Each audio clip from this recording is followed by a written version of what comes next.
जय श्री राम, राम राम, नमस्कार। Education system Bihar में आपका स्वागत है। आज के वीडियो में बिहार शिक्षक बहाली 7वीं चरण सीटेट बीटेट एस्टेट के बारे में कुछ जरूरी बातें करने वाले हैं, महत्वपूर्ण जानकारी साझा करने वाले हैं। तो आप लोग इस वीडियो में बने रहें, वीडियो को अंत तक देखें। यह वीडियो सभी विषय के शिक्षक अभ्यर्थियों के लिए महत्वपूर्ण है। 7वीं चरण सीटेट बीटेट एस्टेट उत्तीर्ण अभ्यर्थियों के लिए महत्वपूर्ण है। 7वीं चरण शिक्षक अभ्यर्थियों के लिए बड़ी खबर निकलकर सामने आ रही है। वीडियो को शुरू करने से पहले एक नज़र सुर्खियों पर आप लोग हेडलाइन देख रहे होंगे। इन सभी महत्वपूर्ण बिंदुओं पर बातें करने वाले हैं। आज की तमाम बड़ी खबर के बारे में जानकारी स्पष्ट करने वाले हैं। 7वें चरण की मांग अभ्यर्थी लगातार कर रहे हैं। 7वें चरण की मांग चरम पर है सीटेट बीटेट अभ्यर्थियों द्वारा, और अभ्यर्थी लगातार मांग कर रहे हैं कि 7वें चरण का विज्ञापन जारी हो। और जो भी अभ्यर्थी लगातार उम्मीद कर रहे हैं कि 7वें चरण का विज्ञापन जारी हो, 3 साल से अभ्यर्थी लगातार इंतजार कर रहे हैं, तो ऐसे में 7वें चरण विज्ञापन को लेकर अच्छी खबर देखने को मिल सकती है। तो इसके लिए सबसे पहले बात करें तो नियमावली 2022 की बात करें, जो पेपर के माध्यम से स्पष्ट हुई थी। तो सबसे पहले नियमावली 2022 कैबिनेट से मंजूरी होगी, और यह भी पेपर के माध्यम से जानकारी मिली है कि वित्त विभाग से सहमति प्राप्त हो चुकी है। तो ये भी बातें हैं। तो नियमावली 2022 मंजूरी होने के बाद जो पब्लिक हो जाएंगे नियमावली 2022, उसके बाद आप लोग को ऑफिशियल शेड्यूल 7th फेज का अर्थात 7वें चरण का ऑफिशियल शेड्यूल देखने को मिल सकता है। वैसे पेपर के माध्यम से जो शेड्यूल संक्षेप में बातें की गई थी, जिसमें यह भी बातें की गई थी कि जो 7वें चरण विज्ञापन की बात करें तो 15 दिसंबर था माध्यमिक उच्च माध्यमिक शिक्षक अभ्यर्थियों का 15 दिसंबर, और उसके बाद छठे चरण की प्रक्रिया भी अहम है, और छठे चरण की प्रक्रिया का समाप्त होना भी अहम है। तो ये भी बातें कर रहे हैं।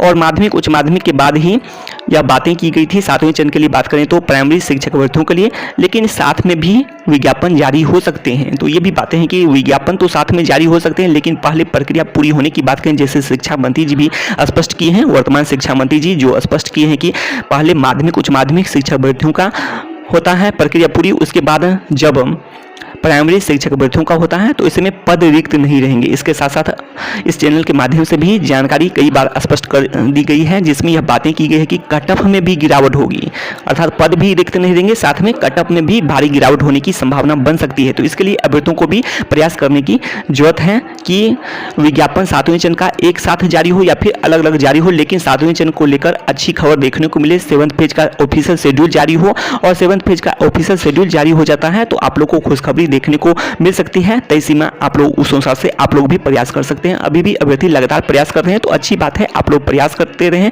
जिससे 7वें चरण का विज्ञापन देखने को मिल सकता है और प्राइमरी से +2 तक की नियुक्ति देखने को मिल सकते हैं। वैसे जो मुख्यमंत्री जी और स्पष्ट किए थे, शिक्षा विभाग के साथ जो समीक्षा बैठक हुए थे उसमें भी मुख्यमंत्री जी स्पष्ट किए थे कि जहां भी शिक्षकों की कमी है वहां शिक्षकों की जल्द बहाली हो। यह भी बातें किए हैं, खाली पद पर रिक्त पदों पर बहाली हो। तो ये सभी जानकारी है। इसके साथ साथ मुख्यमंत्री जी ऐलान भी किए थे, जो 20 लाख नौकरी रोजगार की बात करें स्वतंत्रता दिवस के शुभ अवसर पर, और तेजस्वी यादव जी द्वारा तो 10 लाख सरकारी नौकरी की बातें की गई है। तो इसमें शिक्षा विभाग में भी बहाली देखने को मिल सकती है। तो इसीलिए जो वर्तमान शिक्षा मंत्री जी हैं वो 2.5 लाख नौकरी के बारे में बातें किए हैं, 2.5 लाख से 3.5 लाख नौकरी के बारे में बातें की थी, अर्थात चौथाई बात किए थे कि 10 लाख नौकरी की बातें हो रही है तो 1/4 शिक्षा विभाग में देखने को मिल सकती है।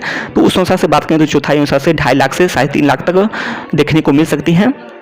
इसके अलावा आप लोग जो देख रहे होंगे, तो इस बीच जो बातें कर रहे हैं कि मुख्यमंत्री जी जो नियुक्ति पत्र का वितरण किए थे उर्दू अनुवादक के लिए, हाँ उर्दू अनुवादक के लिए ही किए थे मुख्यमंत्री जी, और उसमें तेजस्वी यादव जी भी कई बार नियुक्ति पत्र का वितरण में उपस्थित हुए हैं। और उसमें आप लोग जानते हैं कि कौन कौन से विभाग में किए हैं, कहाँ कहाँ पर नियुक्ति पत्र का वितरण हुआ है। तो उर्दू अनुवादक के अलावा जो राजस्व एवं भूमि सुधार विभाग में भी, तो वो भी मामला SSC inter level BSSC inter level 2014 का ही है। इसके अलावा जो नियुक्ति पत्र का वितरण हुआ है वो हेल्थ विभाग में हुआ है, ANM का शायद। तो ये भी बातें हैं। तो उसमें भी तो ये सभी बातें किए हैं कि जो आप लोग देख रहे होंगे मोदी जी का बड़ा बयान। तो इस बात को लेकर मोदी जी, जो सुशील कुमार मोदी जी हैं, जो पहले वित्त मंत्री जी थे जो बिहार में ही, तो उन्होंने बयान दिए हैं कि जो भी बहाली है वो NDA सरकार में ही लगभग पूरी हो चुकी थी। ये सभी बहाली की बात करें तो जी बिल्कुल सही बात है, ये सभी बहाली लगभग पूरी हो चुकी थी और उसी को नियुक्ति पत्र वितरण में बदल दिया गया है और नियुक्ति पत्र का वितरण किया जा रहा है। जो नई वैकेंसी की बात करें, जो 7वें चरण की बहाली है, इसको लेकर भी बातें किए हैं मोदी जी कि इसकी भी बहाली की बातें किए हैं। तो ऐसे में जो 7वें चरण न्यू वैकेंसी की बात करें तो इसकी बहाली होनी चाहिए। साथ में जो पद सृजन की बातें हुई थी जो शिक्षा विभाग में कंप्यूटर शिक्षक के लिए 7446 या फिर 7360 पद के सृजन, इसके लिए कैबिनेट से मंजूरी की बातें की गई थी और वित्त विभाग से सहमति की बातें। इसके अलावा विद्यालय सहायक परिचारी के पद हैं 7वें चरण के लिए जो आप लोग देख रहे होंगे, रिक्तियों की संख्या काफ़ी अधिक है और 2 लाख पदों पर बहाली की बातें हैं। तो ये सभी न्यू वैकेंसी हैं। इस बात को लेकर यदि विज्ञापन जारी होता, बहाली प्रक्रिया आगे बढ़ती, नियुक्ति पत्र का वेतन होता, तब तेजस्वी यादव की बड़ी उपलब्धि मानी जाती है। लेकिन ऐसे में तो ये सभी बहाली तो पहले की बहाली है, तो ऐसे में यह उपलब्धि नहीं मानी जा सकती है जो भी बातें कर रहे हैं। तो मोदी जी का जो बड़ा बयान है तो उस अनुसार से बातें करें तो जी बिल्कुल यहाँ पर जो आप लोग देख रहे होंगे बहाली वो पहले की बहाली है।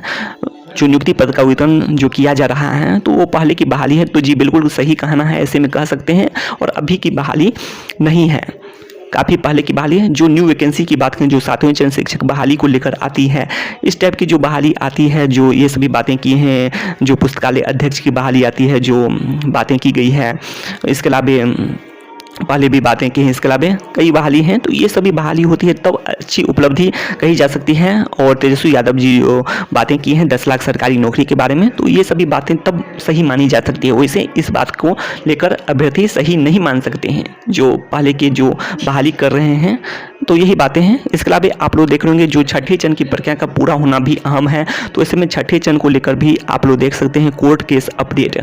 तो कोर्ट केस अपडेट जिसके बारे में पहले भी बातें कर चुके हैं, जो 5 वर्ष के अंदर में 1 वर्ष का बीएड कोर्स की बातें थी। तो इस बात को लेकर जो याचिका दायर हुई थी तो इस बात के बारे में विस्तार से बातें पिछले वीडियो में कर चुके हैं।